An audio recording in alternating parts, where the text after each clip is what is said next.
Okay, so some people have been criticising Stoke for being too top heavy this season, as well as leaving it till the last minute to make the last two signings. But what's your response to those fans and critics that have been saying so? It's quite simple. We've put together a very, very strong top four.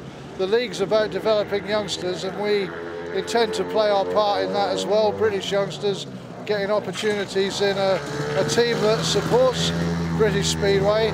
And we've been meticulous in our search for the riders who fill those other places, and I make no apology for that. And we've concluded it a little late because we were held up with the weather, but we've concluded it now. There's other people bubbling under the surface to ride in the Midland Development League team as well, people that we're not shouting too much about because we don't want other teams to take an interest in them.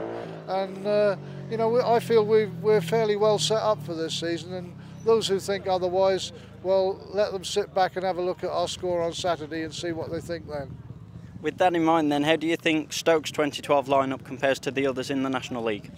Well, I think we'll give anybody a hard time anywhere, and that's our determination. Of course we won't win every single match. There'll be some matches that we get beaten in, perhaps, for whatever reason. But we've got a very good team, and our intention is to make more of a mark in this league this year than we did last year. And last year we finished top of the table by 7 points. All right, in the end, injuries cost us dearly, and we didn't win the playoffs, but that could happen to anybody. And you've kept faith with 3 of the riders from last year's side. What encouraged you to keep those riders on board? Well, Tony Atkin is without doubt the best captain in Speedway, and I'm thrilled to have him back again. He's also a very, very good rider. His knowledge is second to none. He marshals the troops very well. Absolutely perfect man to be captain. You couldn't find anyone better. I've had a number of captains in my time, and Tony is the best of the bunch. Jamie Pickard added 3 points to his average last season. I see no reason why his learning curve can't continue almost as steeply this year, and he will be of heat leader quality, but riding in the number 2 race jacket.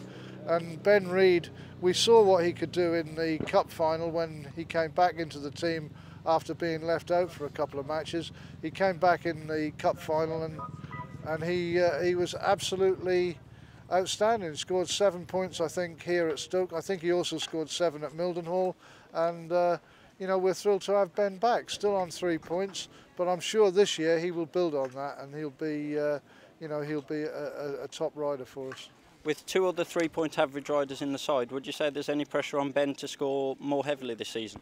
Well, there's pressure on everybody to score heavily this season. There's pressure on everybody to score as many points as they can in every match. It's no different for Ben than anybody else. So there's no special pressure on Ben. They're all under pressure. What do you personally think the positives and negatives are of Richie Worrell's tripling up role as well as Ashley Burks' doubling up role? Well, the idea is to accelerate their development for the sake of British Speedway, and I support it totally. What are you looking to get out of the 4 challenge meetings that you've got coming up as well? Well, we want to have a look at people, make sure we've got the pairings correctly sorted out, but whether there's any tinkering to be done in that direction to give us any more. We've consciously changed the team order a little to what I used to have it because they've changed the tactical rule in Heat 14, no tactical riders in Heat 13 and 14. Therefore, the last race that people can attack us with a black and white, or we can use a black and white, is Heat 12. That's why Tony Atkin will be in Heat 12 now instead of in Heat 14 at number 4. You know, it's just a slight change of thinking. I hope other people have come to that conclusion. Otherwise, they may find themselves a bit short in Heat 12. But we're taking a conscious gamble in Heat 14, and we'll mix and match the reserves in that race according to who's doing well, and we'll see what we can do. And as last season, there's a couple of big meetings being held at Luma Road again in 2012, and that once again must be a great privilege. Well, we've got the under-21 round, and we've got the Fours Championship, and they're something for our supporters to look forward to. You know, last year we came so near to winning the Fours. It was a last race thing, and we didn't win it. We did win the pairs, and we were probably dubbed as favourites to win the fours. Maybe this year we can go one better in that as well. Who knows? But you know, it's very difficult to win everything. But that's our aim. That's where we start from. We want to win absolutely everything, and we'll be doing our best to achieve that. And in that British under-21 semi-final here, Ben Reid's been called up, and that's going to be, he rode in it last year, and it will be a great experience again for him. Well, I think Ben will be a handful for anybody in that meeting, and you know, maybe he can qualify for the final. I'd like to think he's in with a chance of that. Ben here at Stoke is a real handful on his day, and I think he'll make some mark in that meeting.